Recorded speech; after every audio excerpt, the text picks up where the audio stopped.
Bismillahirrahmanirrahim. Assalamu alaikum students.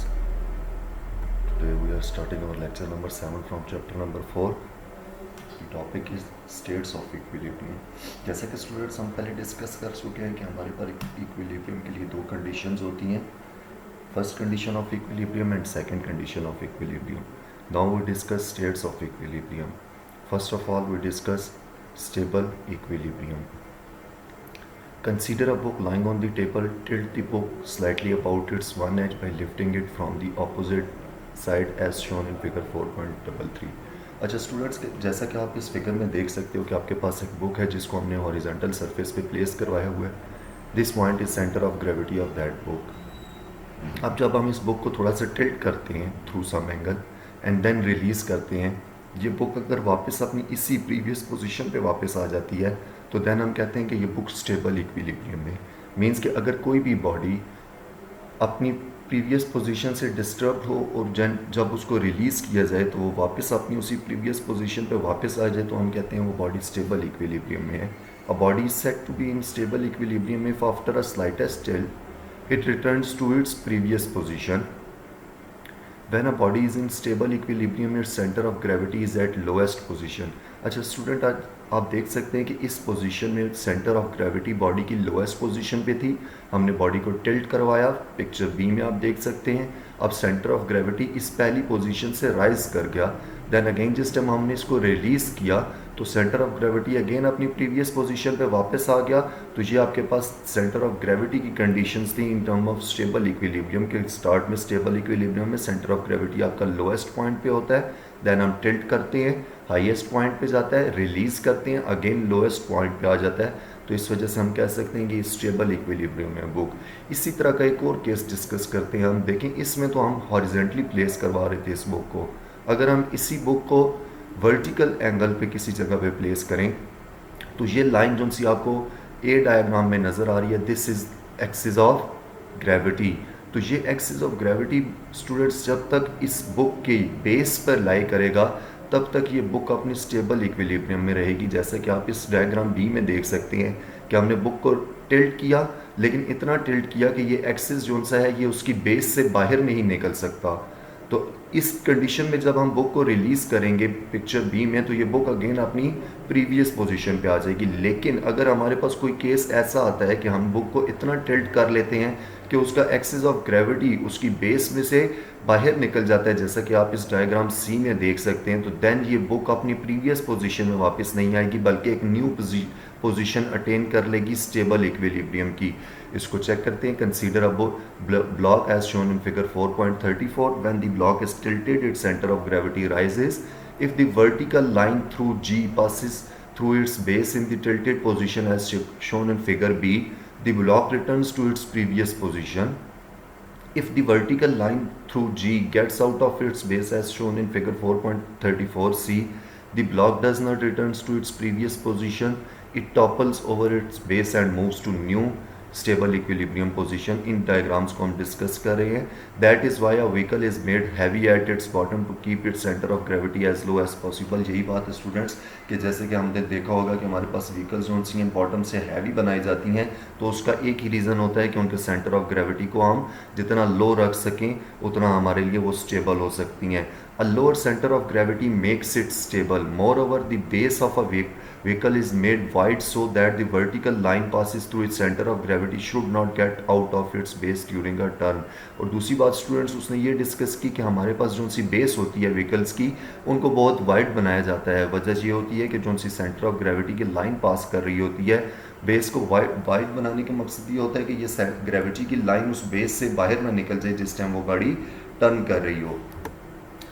The second state is unstable equilibrium. Take a pencil and try to keep in the vertical position as shown in figure. जैसे कि आप students in figures में देख सकते हैं, A diagram में हमने एक पेंसिल है जिसको हमने कुछ लम्हे के लिए प्लेस करवाया उसके टिप के ऊपर. उसका सेंटर ऑफ ग्रेविटी इस पोजीशन में हाईएस्ट पॉइंट पे था. लेकिन जैसे ही हम इस पेंसिल को रिलीज़ करते हैं तो ये पेंसिल टॉपल ओवर करके यहाँ पे इस तरह इस पोजीशन में आ जाती है जिसमें उसका centre of gravity lowest position में आता है. अब अगर कोई भी बॉडी जिस टाइम हम उसको डिस्टर्ब करें और वो वापस अपनी प्रीवियस पोजीशन में ना जा सके तो हम कहते हैं वो बॉडी अनस्टेबल इक्विलिब्रियम में है. If a body does not returns to its previous position when sets free after a slightest tilt it is said to be in unstable equilibrium। जब हम किसी भी बॉडी को स्लाइटेस्ट टिल्ट दें और then release करें, अगर वो बॉडी अपनी प्रीवियस पोजीशन में ना जा सके तो हम कहते हैं ये अनस्टेबल इक्विलिब्रियम में। Centre of gravity of a body is eight highest position in the state of unstable. जैसे कि इस डायग्राम में हम देख सकते हैं स्टूडेंट्स कि हमारे पास centre of gravity highest position पे था, हमने इस पेंसिल को टिल्ट करवाया, centre of gravity lowest position पे आ गया, रिलीज किया, centre of gravity lowest position पे ही रहा, वापस हाईएस्ट पोजीशन पे नहीं जा सका। इस वजह से हम कहते हैं कि ये अनस्टेबल इक्विलिब्रियम है। As the body topples over about its base its centre of gravity move towards its lower position and does not returns to its previous position। Vehicles are made heavy at the bottom, this lowers their center of gravity and helps to increase their stability।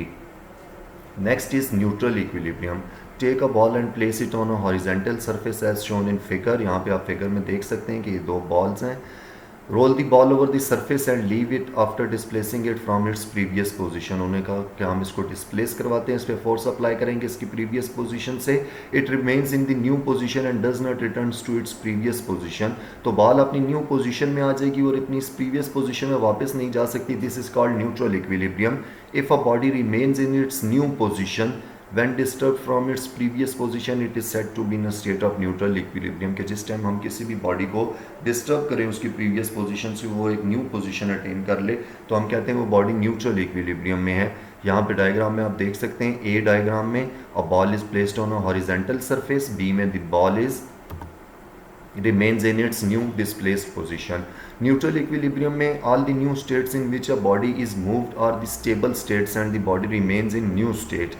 In neutral equilibrium the center of gravity of the body remains at the same height irrespective to its new position। जैसा कि students आप देख सकते हैं कि इसमें ball में उस सेंटर ऑफ ग्रेविटी की पोजीशन नहीं चेंज हो रही, सिर्फ बॉल एक न्यू पोजीशन अटेन कर रहा है, सेंटर ऑफ ग्रेविटी अपनी उसी प्रीवियस हाइट को मेंटेन रखे हुए है। There are various objects which have neutral equilibrium such as ball, a sphere, a ruler, a pencil lying on horizontally. जैसे कि आपके पास कोई बॉल हो सकता है, कोई स्फीयर हो सकता है, रूलर हो सकता है, पेंसिल को अगर हम हॉरिजेंटली सरफेस पे प्लेस करवाएं देन वो भी न्यूट्रल इक्विलिब्रियम में, and egg laying horizontally on a flat surface. Next topic is stability and position of centre of mass. As we have learned that position of center of mass of an object plays an important role in their stability। Students, हमारे पास position of center of mass को भी हमने अपने mind में रखना होता है चीज़ों को स्टेबल बनाने के लिए। To make them stable their centre of mass must be kept as low as possible. तो हम उन चीज़ों को स्टेबल बनाने के लिए उनका सेंटर ऑफ मास जितना पॉसिबल हो सकता है उसको लोअर पोजीशन पे मेंटेन करवाते हैं। It is due to this reason racing cars are made heavy at the bottom and their height is kept to be minimum. यही वजह होती है कि हमारे पास रेसिंग कार्स को हैवी बनाया जाता है, उनके फ्लोर्स को और उनकी हाइट को मिनिमम रखा जाता है। Circus artist such as tight rope walkers use long poles to lower their centre of mass. जिस तरह आपने देखा होगा सर्कस में भी जो से आर्टिस्ट होते हैं, जो से रोप के ऊपर वॉक करते हैं, वो लॉन्ग पोल्स या रॉड्स को यूज़ करते हैं, वो उनको हेल्प आउट डाउन करता है उनके लोअर करने में सेंटर ऑफ मास को। In this way they are prevented from top all over. Here are few examples in which lowering of center of mass make the object stable। These object returns to their stable states when disturbed। In each case center of mass is vertically below the point of support। This makes their equilibrium stable। Figure 4.38 shows a sewing needle fixed in a cork। जैसा कि आप students इस diagram में देख सकते हैं 4.38 में कि हमारे पास एक सेविंग नीडल है, एक कॉर्क है, उस कॉर्क को हमने एडजस्ट किया हुआ on the tip of the needle by the help of these two forex. ये आप देख सकते हैं ये दोनों फॉर्क्स की हेल्प की वजह से हम क्या कर सकते हैं कि हम उसका centre of mass the cork is balanced on the tip of the needle by hanging forks. The forks lower the centre of mass of the system. Figure 4.39 shows a parrot which is made heavy at its tail. जैसा कि आप इस figure में देख सकते हैं कि ये पैरेट की टेल को हैवी बनाया जाता है जो उसको इस ब्रांच पे या डिफरेंट ब्रांचेस पे स्टेबल होने के लिए हेल्प डाउन करता है। Figure 4.39b shows a toy that keeps itself upright when tilted। It has a heavy semi-spherical base। आपके पास ये जो सा टॉय है आप इसके देख सकते हैं कि heavy semi-spherical base है। When it is tilted its center of mass rises। जिस टाइम हम इसको टिल्ट करते हैं तो हमारे पास इसका सेंटर ऑफ मास राइज करता है, लेकिन अगेन चूंकि इसने अपनी इस अपराइट पोजीशन को मेंटेन रखना होता है तो इसका सेंटर ऑफ मास अगेन हमारे पास मूव करता है टुवर्ड्स द स्टेबल स्टेट और वो अपनी लोएस्ट पोजीशन पे आ जाता है। It returns to its upright position at which its centre of mass is at lowest position. That's it students, आपका चैप्टर नंबर 4 एंड हो गया। अगर आपको किसी किस्म की कोई भी क्यूरी हो तो आप इसमें हेल्प डाउन ले सकते हैं हमारी on WhatsApp group. Thank you very much.